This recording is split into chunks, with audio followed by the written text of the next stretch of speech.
Have you ever wondered why an hour spent at the dentist feels like a lifetime, while an hour spent with friends disappears in a heartbeat? The answer is not in the clock on your wall, but in the intricate neural timekeepers inside your brain.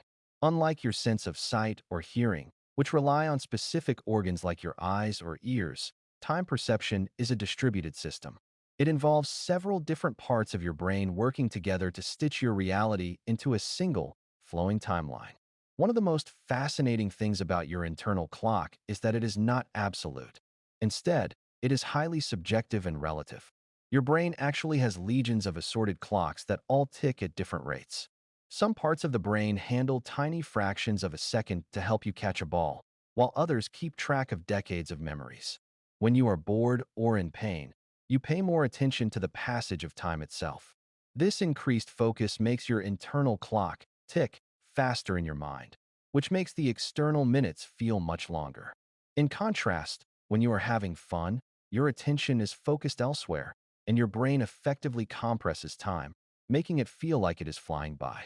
If you feel like the years went by slower when you were a child, you are not imagining it. This phenomenon is often called time compression, and it is one of the most common experiences of aging. One of the leading theories for this is based on the proportional theory. A 5-year-old, 1 year represents 20% of their entire life. It feels like an eternity because it is a huge portion of their total experience. However, to a 50-year-old, 1 year is only 2% of their life. As we accumulate more time, each new unit of time feels mathematically smaller compared to the whole. Another reason is how your brain handles novelty and routine. When you are young, everything is a new experience. Your first day of school, the first time you see snow, or learning to ride a bike. Because these events are new, your brain encodes them with rich detail that as you get older, life becomes more predictable. When you fall into a routine, your brain stops recording every minute detail because it has seen it all before. When you look back at a week where you followed the same routine every day, your brain has very few new memories to reference. To your mind, it feels like that week never even happened, causing time to seemingly collapse. Have you ever heard someone describe a car accident, a fall, or a sudden scare as happening in slow motion?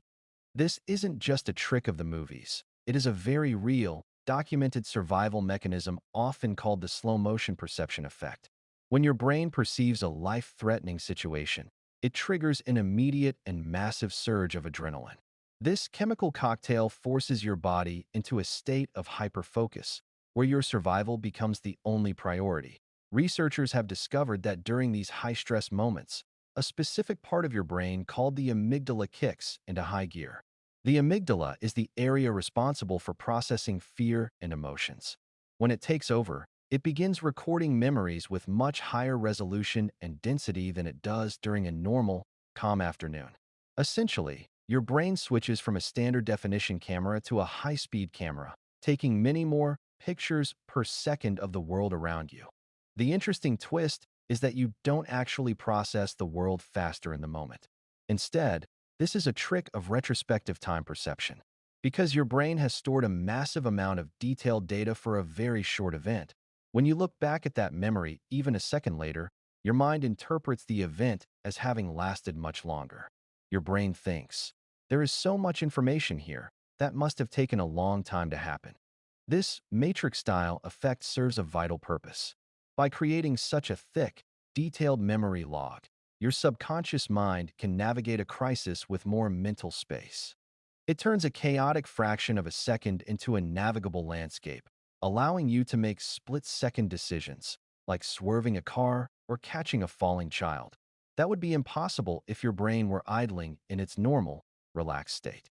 If you have ever tried to swat a fly and felt like the insect had superpowers because it dodged you so easily, you were actually experiencing a clash of two different realities. To a housefly, your hand moving at top speed looks like it is traveling through thick, heavy molasses. This is because different animals perceive the passage of time at vastly different rates, a concept scientists call temporal resolution. The secret lies in how fast an animal's eyes and brain can process flashes of light, known as the flicker fusion frequency. Think of it like the frame rate of a video game.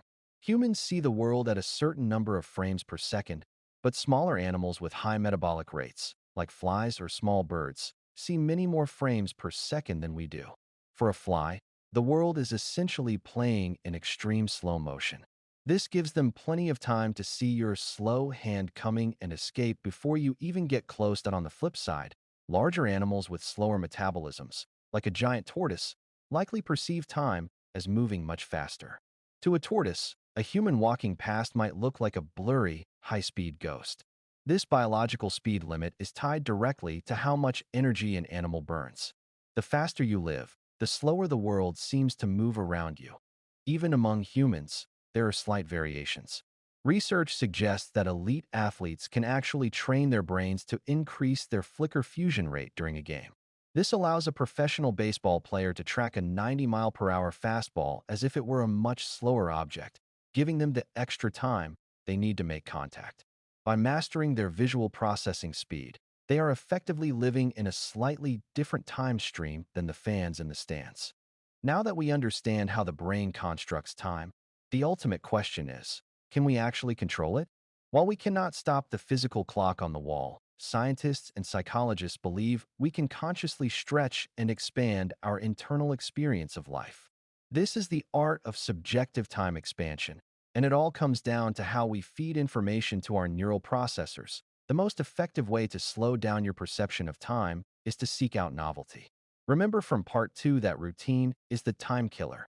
When you do the same thing every day, your brain switches to autopilot, creating almost zero new memory anchors. To counteract this, you must break your patterns.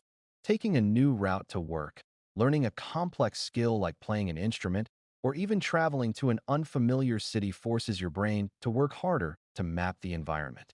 This increased cognitive load creates dense memories, making your weeks feel much longer and more fulfilling when you look back on them. Another powerful tool is mindfulness. By practicing mindfulness meditation, you train your brain to focus intensely on the present moment. Instead of worrying about the future or dwelling on the past, you become hyper-aware of the sounds, smells, and sensations of the now. Research shows that people who practice mindfulness report that time feels more spacious and less rushed. You are essentially increasing your sample rate of reality. Much like the elite athletes we discussed in part 4, in the future, we may even see technological interventions. Scientists are already experimenting with brain-computer interfaces that could theoretically alter our sensory processing speed. Imagine a world where you could toggle your brain into a high-speed mode to finish a boring task in what feels like seconds, or a slow-motion mode to savor a beautiful sunset for what feels like hours.